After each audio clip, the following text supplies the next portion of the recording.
Hey, everyone. Hey, everybody. Sorry, we're just getting used to being back in studio. Welcome back to the Peer to Peer Policy Pod. I am Brian Morgenstern with the great Sam Lyman, here to talk about all that's been going on in the last couple of weeks. The world of Bitcoin has been set aflame in a very positive way. The RNC happened where Donald Trump was nominated and his running mate, J.D. Vance, both of whom are pro-Bitcoin. And then last week was the Bitcoin conference itself, the biggest one yet in Nashville, Tennessee, and President Trump, keynote speaker, first president ever to speak at a Bitcoin conference, and man, did he make some news. It was a biggie. So why don't we dig right in, Sam? Where should we lead off? Yeah, let's start with talking about the finer points of Trump's speech, including his mention of making the United States a Bitcoin superpower. So an incredible clip here. Dylan, can you cue that one up? This afternoon, I'm laying out my plan to ensure that the United States will be the crypto capital of the planet and the Bitcoin superpower of the world, and we'll get it done. There you go. Yeah. So just such a huge contrast between what Donald Trump wanted to do there versus what the Biden administration has been trying to do for the past 4 years. Joe Biden has been trying to drive Bitcoin innovation offshore through a 30% excise tax on Bitcoin miners, prosecution of Bitcoin wallet providers, general crackdown on the cryptocurrency industry. His administration's been doing everything they can to try to drive innovation away. By contrast, you have Donald Trump, who is promising to make the United States a crypto and Bitcoin superpower of the world. Brian, what are your thoughts on this first part of his speech? Yeah, I mean, it was pretty incredible that he just showed up and said, I'm for you, basically. I want your industry to thrive. I want the U.S. to be leading the world. And he even compared the Bitcoin industry to the steel industry of 100 years ago, or as President Trump says, industry. And so it was really uplifting, positive, optimistic. And like we said, it couldn't be a starker contrast. Really interesting thing, when President Trump filled that room and everybody was, pretty much loving his speech. He got a standing ovation when he said he was going to fire Gary Gensler, the chairman of the SEC, who of course has been very hostile to Bitcoin and crypto. He got a standing ovation. He even surprised himself, I think, with that line and the reaction to it. So he went back and said, "Let me say it again. I will fire Gary Gensler." And everybody jumped out of their chairs yelling and screaming. And he goes, "Whoa." Like, he was very surprised by it. So super positive. The contrast with the Biden administration, of course, couldn't be clearer. But we had some conversations while there with two Democratic members of Congress, Ro Khanna from California and Wiley Nickel from North Carolina, both of whom are very pro-innovation, pro-Bitcoin. They don't agree with the administration's approach on these issues. And they, I believe, were part of a letter to the DNC encouraging the party to stop being so hostile to innovation. I think Trump is dramatically moving the needle in the right direction, and it may even be pushing Democrats to embrace Bitcoin and the culture of innovation as well. So very positive development this week, but there was a lot more news in that speech. So what's the next point we should touch on? Yeah, very positive indeed. Donald Trump also spoke on the critical role that Bitcoin will play in the energy renaissance. He spoke about how much energy he plans to create in his administration. You may have heard him use the phrase before, drill, baby, drill. So on the oil front, he's talked a lot about energy, and now he's relating Bitcoin to the energy renaissance as well. Can you play that clip, Dylan? But we will be creating so much electricity that you'll be saying, "Please, please, President, we don't want any more electricity. We can't stand it." You'll be begging me, "No more electricity, sir. We have enough. We have enough." No more electricity, sir. Please, President, we have enough. Oh, it's so good. Just the way he says individual words. I think, Brian, your impression of him is really good. But please, and billions, and Bitcoin, and industry. He has his own accent. He does. He's mesmerizing to watch. I mean, for anybody who hasn't, been in a room with with Trump and seen him speak and stuff. Like, it's such a show, like a concert. You know, he has greatest hits, Build the Wall, Drill Baby Drill, among others. But this is really positive, and on a very the way he said it is hilarious. And I, not to play into the Democrats meme these days, but it's kind of weird, but it's so funny. But it's a critically important issue. So, and the way he talks about it's very funny, but he's 100% right. And actually, there was a really fascinating segment on the All In podcast this last week where Dave Friedberg talked about how the U.S. has to catch up on energy.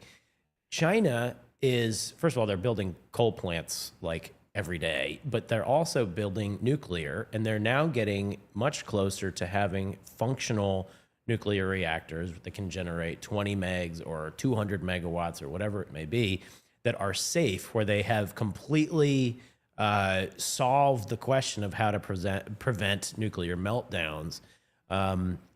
They're going to be able to create so much energy very quickly, and the U.S. is falling behind. If we want to compete on the data center economy, the Bitcoin economy, AI, whatever it may be, all these important industries for the future and keeping up, you know, America's economic leadership, we're going to need like twice as much energy as we have. And nuclear is going to be a key. Natural gas is going to be a key. There are a number of things, but the U.S. has to take the handcuffs off ourselves. And we just have to create as much energy as possible. It's the only way that we're going to be able to keep up with China and other economies. So President Trump is 100% right. He understands this. He's met with a lot of the big energy consuming companies, mostly tech companies, and they're telling him that. They're saying the U.S. needs more power to keep up. And we can't be rationing energy. We can't be saying, oh, this person can use electricity, this person can't. That's not how you run a flourishing economy. So on this issue, it is critically important. It's also, by the way, one of the ways you solve the number one issue on voters' minds right now, inflation, is to have cheap, abundant energy. And we all learned that when Russia invaded Ukraine and energy markets were disrupted. What happened? Prices for American consumers skyrocketed very quickly. So we all got a real-time demonstration of how cheap, abundant energy is critically important for keeping inflation down, for maintaining our quality of life, for maintaining our leadership in a variety of industries. And so President Trump is completely right, and I'm very pleased to see him promising that we're going to be begging him for relief from all the electricity. Please, no more. Absolutely hysterical. But on a serious note, he is 100% right, and this is a critically important issue for the country. Yeah, and again, this is something that contrasts so sharply with the Biden and Harris administration, because Biden, throughout his presidency, has sought to tamp down on who can produce energy. He's been in the tank for environmentalists since day one, and he's been pushing really hard for renewables. And that's not to say that renewable energy doesn't have a place, because it certainly does, but we can build out renewable energy and do so not at the expense of carbon fuels. And I think that's what's critical here. And it's something that Kamala Harris seems intent on continuing the current policy of the Biden administration in the next 4 years of her administration if she were elected. So again, the difference between Trump and Harris on this particular point couldn't be any starker, and it's something to pay attention to. I also admire that Donald Trump recognized the critical role that Bitcoin will play in ushering in that energy renaissance. And Brian, I know that's something you've actually advised the Trump team pretty closely on. And you helped Donald Trump himself recognize that Bitcoin will play a crucial role in helping bring about an era of energy dominance. Can you speak a little bit more on that point, the important role that Bitcoin will play in this process? Sure. Yeah, it really is an important point. And I know we've talked about it on the show before, but just as a refresher. So Bitcoin mining is a flexible electrical load because the Bitcoin network is decentralized. That means it's maintained by computers all over the world. So if one Bitcoin mining data center shuts off for whatever reason, the whole network is still there. Now think about that in contrast with, pretty much any other data center. If it's holding financial records for a bank, if it's, AWS maintaining business websites, if it's an AI data center, they are required to function 24/7. So they can't just turn off because data would be lost or websites would crash or whatever it may be. The Bitcoin network is unique in that way because it's decentralized, and one data center or 2 or 10 or 100 can all shut off and that network still exists. And when they turn back on, it's the same carbon copy of that decentralized ledger. So what that means is that when you're building out capacity, we're all looking to satisfy what we need at 100% demand.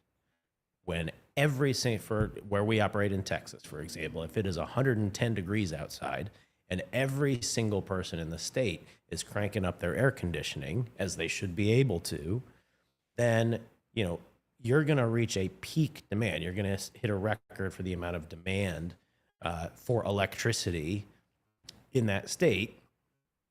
Bitcoin mining can ramp down and turn off, or more accurately, the grid operator can use it like a dimmer switch, because as demand is going up, you're actually going to be bringing on more sources of power. So you might have wind, you might have solar, you might have nuclear, you might have batteries, you might have natural gas. Maybe a peaker plant is coming on to meet more demand. So you actually need a demand side load of electricity to balance the grid, to make sure one side or the other isn't overloaded. It's really a balancing act. And Bitcoin miners are the ideal tool for doing that. And in terms of building out the energy infrastructure. So in an environment like Texas, just using that example again, they have abundant electricity about 99% of the time. About 1% of the time is that scenario I described, where you are approaching demand and supply, the axes crossing. So how are you going to economically incentivize more build out so that your peak capacity is much higher if actually you're not using peak capacity all the time? Well, a flexible load who is going to use the stranded power, so that if you're increasing your capacity so that you're going to have a lot more power that's online all the time, but not necessarily used very often, well, you're going to make financing a lot easier. You're going to bring that project online faster. It's going to make economic sense very quickly when you have a load like Bitcoin mining that will essentially use your excess energy, your abundant, cheap energy. They'll pay for it. They'll make the financing work.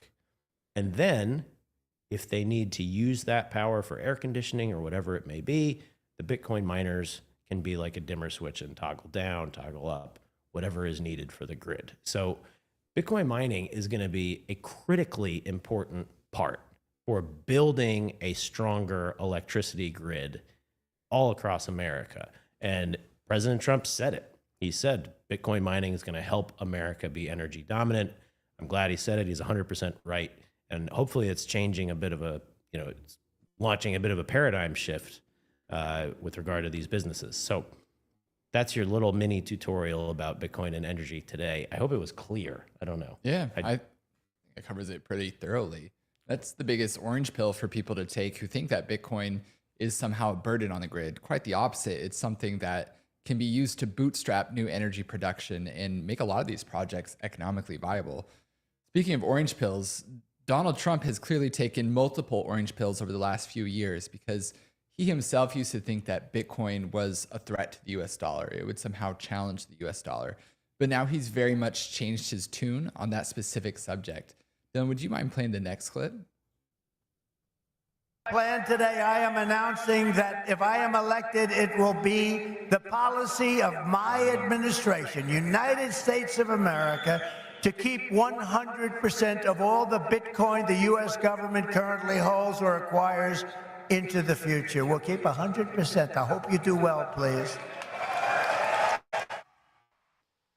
There we go. Sorry about that. Yeah, so this is a tweet from Pomp. So Pomp says, former President Trump just said, those who believe Bitcoin is a threat to the US dollar have the story backwards. The danger of the future does not come from crypto. It comes from Washington, D.C.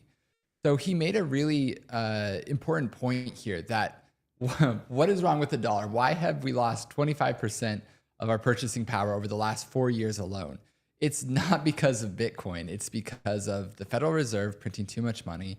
And it's because of Congress and its reckless spending. It's because of bills like the Orwellian named Inflation Reduction Act, bills that add trillions of dollars to our deficit and make it so Americans' purchasing power is just not what it used to be. Trump now intuits this point, and he recognizes that Bitcoin can actually play a really important role in making the dollar stronger. Brian, do you have any thoughts on this specific point of his speech? Yeah, I mean, it's he's right, but he evolved on this. He originally viewed Bitcoin as a threat to the dollar several years ago when he first spoke on Bitcoin. Of course, he wasn't really favorable to it. I'm glad he's evolved on this. He's taken advice. He's talked to a lot of very smart people on it. The great Michael Saylor, of course, who is perhaps the greatest ever Bitcoin evangelist in the world, who I had the pleasure of meeting this week, by the way. He's been saying this, and I think he's 100% right. Look, having hard assets that appreciate over time, that are scarce on the U.S. government's balance sheet, does strengthen its resilience and its ability to meet future challenges. And so Trump's right. It's the threat to the dollar. What's been eroding the power of the dollar and the value of the dollar is unlimited money printing and spending money we don't have. I mean, $2 trillion deficits every year were unthinkable just a few years ago. Now they're routine. So that's why, the rampant inflation we've seen is happening. He's obviously correct. I'm not sure how we get out of this, but then enter, of course, the president's statements on strategic reserve of Bitcoin and Senator Lummis introducing legislation to that effect. They believe Bitcoin could actually help us solve our debt crisis.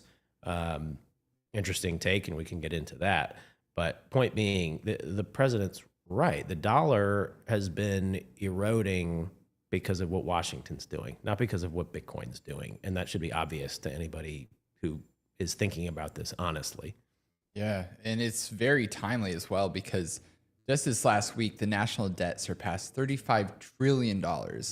We've added just $1 trillion since January alone. So it's accelerating how much debt that we are adding at this point. And no one's really taking seriously this problem on the right or the left. However, like you mentioned, Trump and Lummis are starting to recognize this is a serious problem.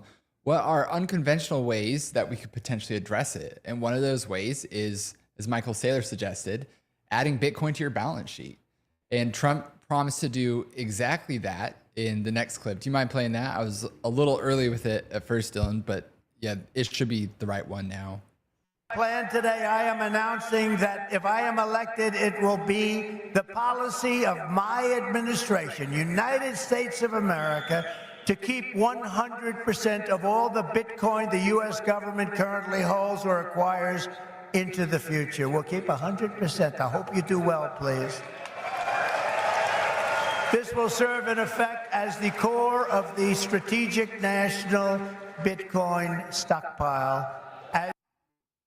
Wow. So the strategic national Bitcoin stockpile. Yeah. In other words, Bitcoin as a strategic reserve asset. Donald Trump promised that all of the Bitcoin that the United States government holds, which is over 200,000 Bitcoin at this point, we will hold for an extended period of time, as opposed to selling it into the markets, as Germany did just a couple of weeks ago. For those who don't know, Germany owned about 50,000 Bitcoin, and they just dumped it all in the market, causing Bitcoin's price to crash down to the low 50,000s. And of course, people in the Bitcoin community were sitting back asking, what is Germany doing? This is not long-term thinking on the part of the German government. And so Donald Trump is seeing what Germany did and choosing to do the exact opposite and keeping Bitcoin essentially as a strategic reserve asset. Brian, what are your thoughts on this subject? Yeah, I think he saw what Germany did, and he saw the reaction, which was a lot of face palming, people saying, what are you doing, Germany? And so he doesn't want to repeat the same error. I do think it's funny, the choice of words, because I think it was Senator Lummis's legislation that creates the strategic reserve, but President Trump called it a stockpile. And I can only imagine the conversation behind the scenes when they were deciding how to talk about it. I can just totally see Trump saying, nobody knows what a reserve is. We're going to call it a stockpile because we have stockpiles. We have stockpiles of medical supplies. That's what he was familiar with dealing with COVID. We do have a strategic oil reserve. People know what that is. We have, of course, the gold bullion depository. But I think the imagery of stockpile is probably, something that he knew everybody would understand. It's smart, HODL has been a lasting meme for a decade for a reason. Hold on for dear life. Never sell your Bitcoin. And there was an interview recently with Michael Saylor where I think he was asked on CNBC, what is your exit strategy? And he said, Bitcoin is the exit strategy. You don't sell it. It's a scarce. It's like people who hold on to gold as a hedge against inflation or a stable store of value or whatever. People don't sell it very frequently, and gold is now the number one market cap asset on Earth. And I think if people view Bitcoin in similar fashion, then it makes sense to hold on to it and then transact in other means, or maybe use the Lightning Network if you want to use Bitcoin. But holding on to your Bitcoin is, he's right, that is a mantra amongst Bitcoiners, and it should be the mantra of the U.S. government, and it should have been Germany's, but they made a mistake. We did see the U.S. government moving $2 billion worth of the Bitcoin that it owns just on Monday after the president's speech. So the first business day after his speech, he says, we're never going to sell our Bitcoin. The Biden-Harris administration decided to move a couple $2 billion worth of Bitcoin to another wallet. The price of Bitcoin took a little dip when they did that.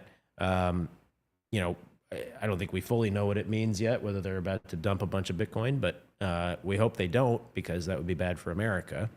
But I don't know. I've rambled enough. Those are my thoughts on that. Yeah, my understanding with the Bitcoin that was moved is that currently the Treasury has a plan to sell a certain amount of Bitcoin over a 5-year period.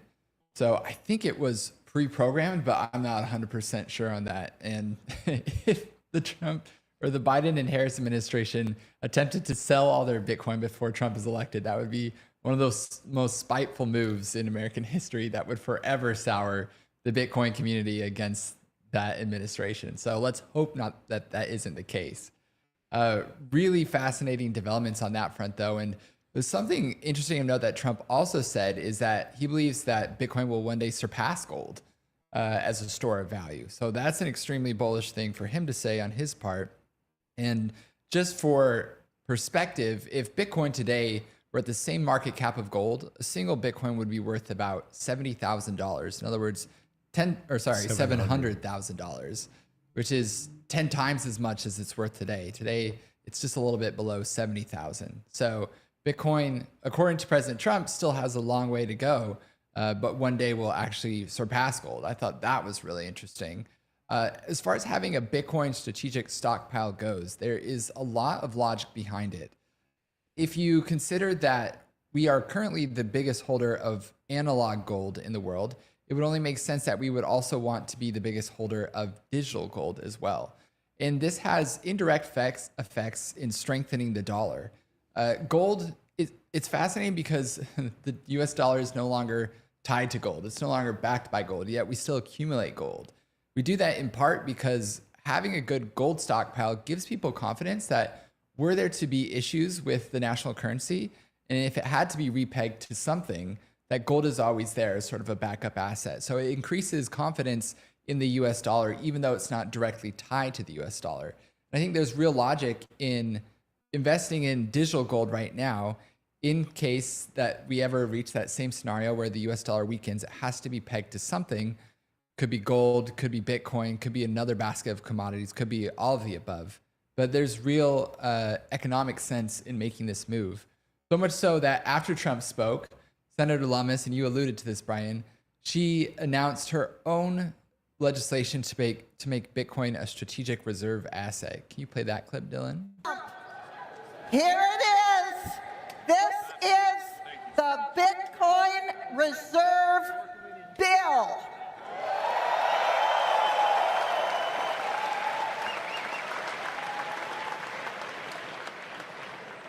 I'm reading from the text. In the Senate of the United States, to establish a Bitcoin strategic reserve, a network of secure storage vaults, purchase program, and other programs to ensure the transparent management of Bitcoin holdings of the federal government. Go. So Senator Lummis has an ambitious plan to accumulate, I believe it was $5 billion in Bitcoin. I think it was a million Bitcoin she wanted to accumulate. Can we just say for a second, Senator Cynthia Lummis is a delight. She is so enthusiastic, so kind, so willing to talk about new ideas, think outside the box, and yes, to introduce a new potential policy of the U.S. government that would be very good for the country's balance sheet, for our stability in the future. What a wonderful person, and such a great, champion of the Bitcoin community.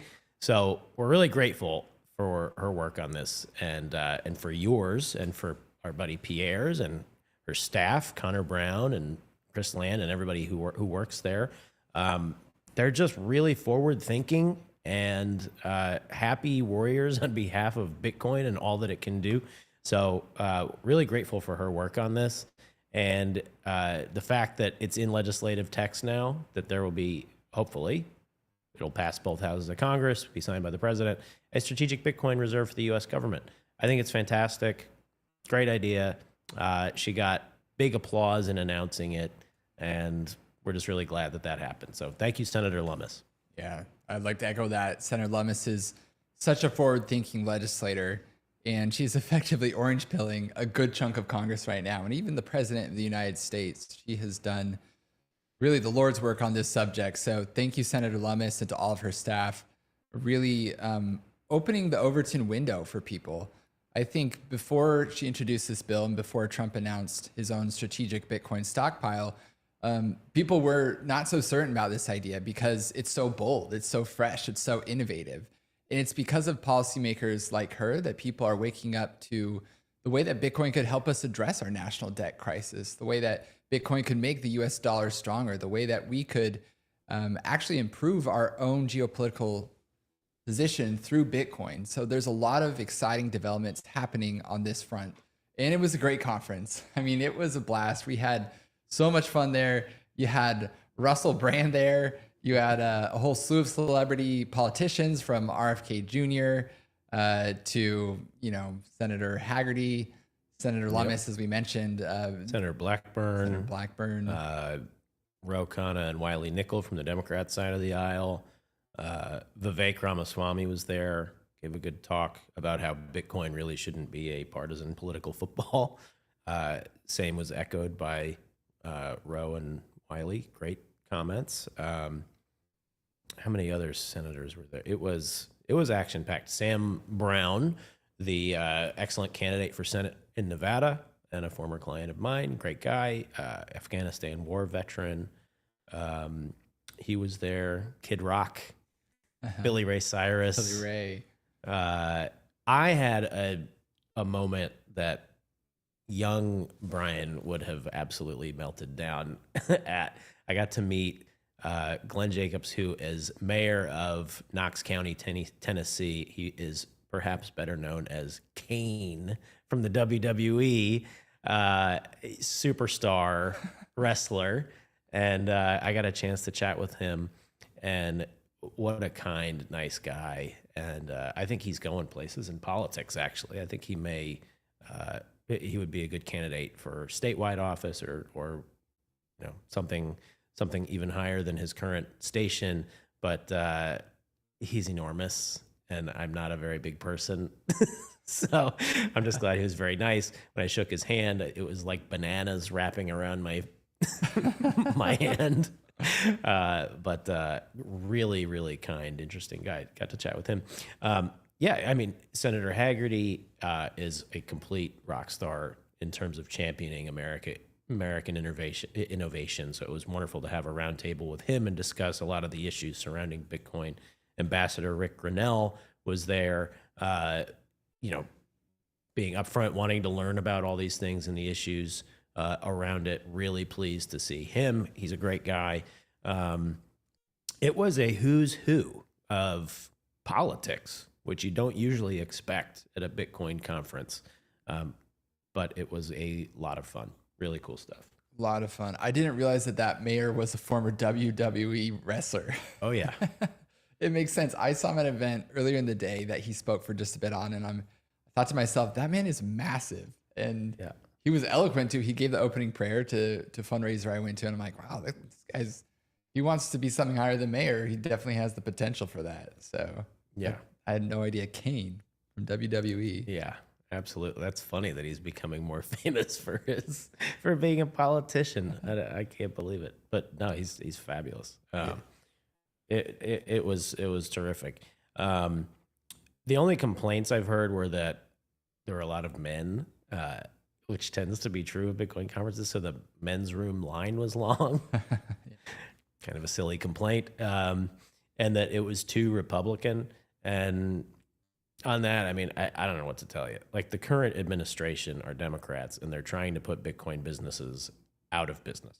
Our hope is that it will not be partisan in the future, that this is the opening that President Trump is helping us walk through to see that this is a really powerful voting block of people. We're really passionate. We have a lot of votes. There's campaign contributions, of course.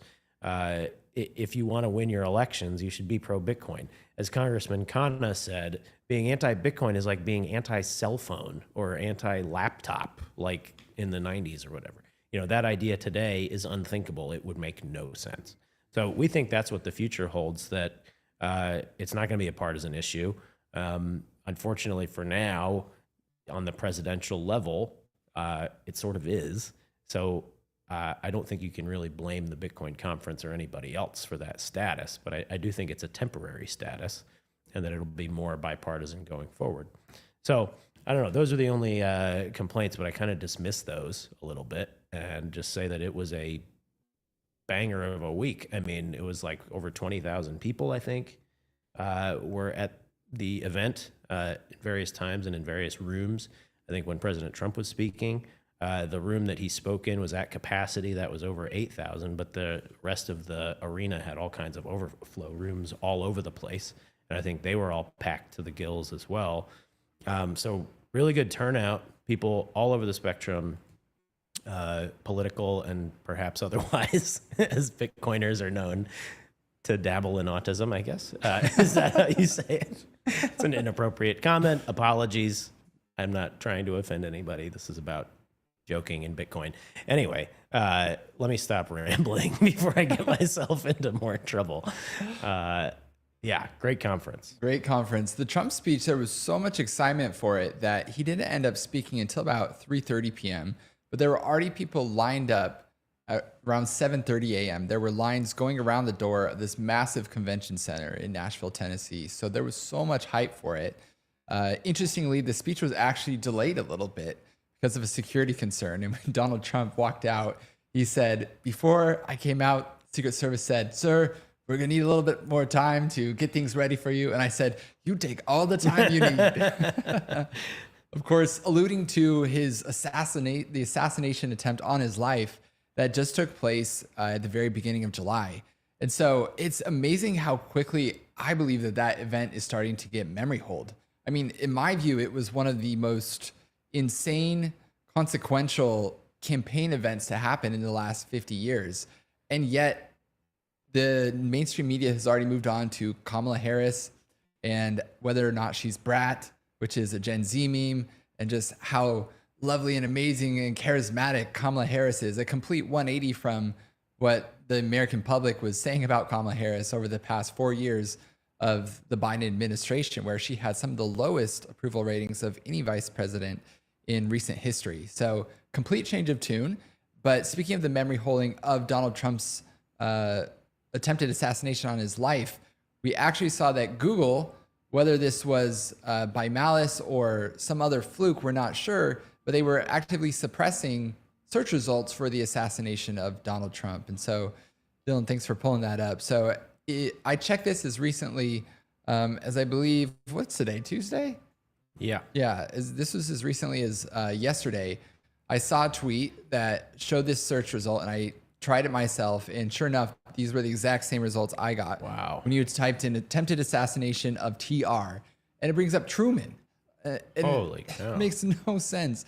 And then most attempted assassination, and just completely censors any mention of Donald Trump in the search results whatsoever, which again, this is arguably the most important political story of the year. And yet we're hearing nothing about it. And contrast this with another search result from Google when you type in DEI, why DEI is important to society, important to the workplace. And then you, to their credit, have one result out of 1, 2, 3, like 8 that says why DEI is bad for business. But then all of this propagandizing saying that DEI is good. So whether this is the algorithms just doing their thing or evidence of actual bias within the Google workplace is uncertain, but in the very least, it's concerning.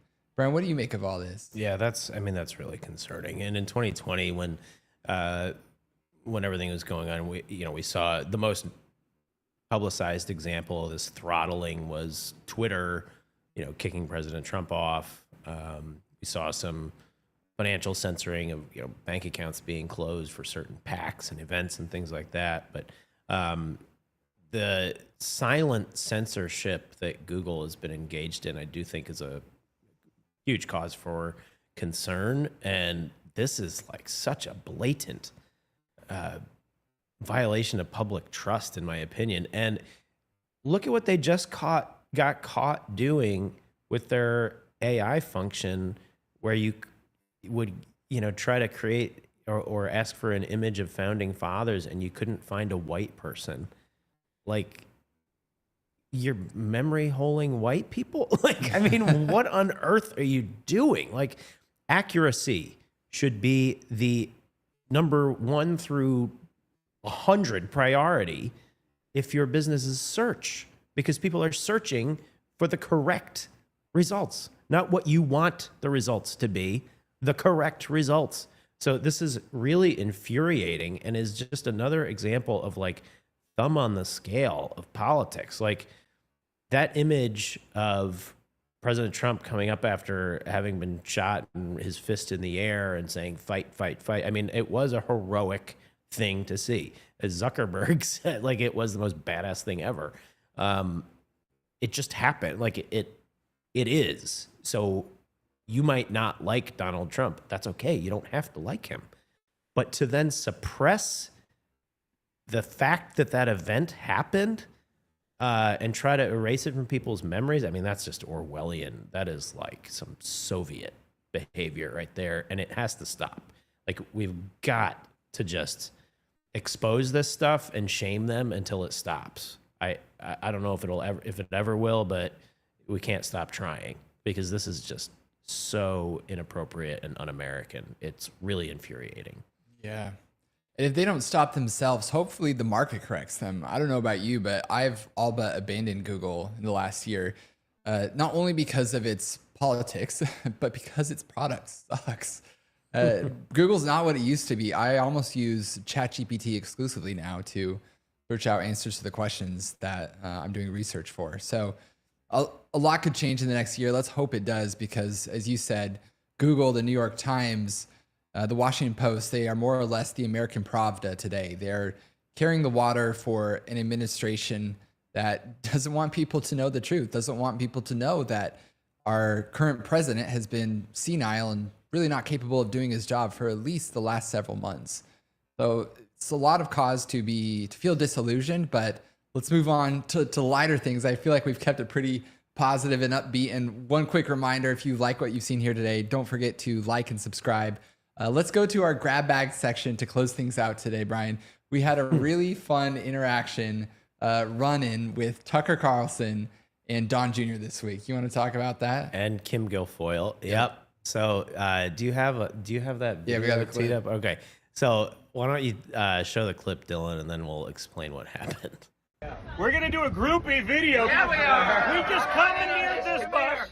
You bus We commandeer. commandeered the bus. Our ride disappeared on us, and we jumped on this bus. They gave us a ride to dinner with Tucker. Yes, and we everyone. did. Thank you, everyone. Hey, you Bitcoiners are wild. I love the Bitcoin. Thank you, guys. What won't they do? Is the Nothing. question I Nothing. have. I like this. So we saw Tucker in the lobby. I had the wonderful opportunity to speak with him last week in Milwaukee, and then saw him again and chatted for a second in the lobby. And then he and Don Jr., who I've also had the pleasure of speaking with several times, they're really friendly, great guys. They have the reputation of these like fire breathers, but I've always found them to be very nice. We chatted with them for a little bit. Then we were getting on our bus to go to a dinner event, which was awesome, called Beefsteak, where you just put on an apron and eat meat with your hands for several hours. It's very fun. Anyway, we were on our way to Beefsteak, and Tucker and Don Jr. and Kimberly Guilfoyle were standing out front of the hotel waiting for their ride. And apparently their ride just, whatever happened, canceled, didn't show up. So they were on their way to their dinner event and they needed a ride. So they just kind of hopped on our bus and they're like, can we have a ride to dinner? And our whole group was like, yeah, sure, of course. So they came on, they took pictures with people. They were very friendly and chatty and great. And we dropped them off at their dinner. They were extremely grateful and kind. And and then we went to Beefsteak and ate meat with our hands. It was the most surreal, ridiculous night ever. And what made me really happy was looking around the bus at some of our colleagues' faces. And it ranged from like just utter shock to like pure joy, like lighting up from ear to ear with a smile. So hilarious and very funny. And we were glad that we were able to give Tucker and Don a lift and Kim a lift to dinner. So very weird, very funny thing. You never know what's going to happen at the Bitcoin conference. I think that's the takeaway. Next year's, by the way, will be in Vegas. So if you think Nash Vegas was crazy this year, just wait for Las Vegas next year at the Bitcoin conference. Who knows what's going to happen? Lots of fun. Yeah, lots of fun. Truly a surreal experience just seeing Tucker Carlson and Don Jr. knock on the door of your bus and asking for a ride. My favorite part was when Don Jr. said, "You Bitcoiners are wild." Yeah. You couldn't imagine a more buttoned up group of Bitcoiners than that party bus. Like we're all members, employees of a NASDAQ traded company.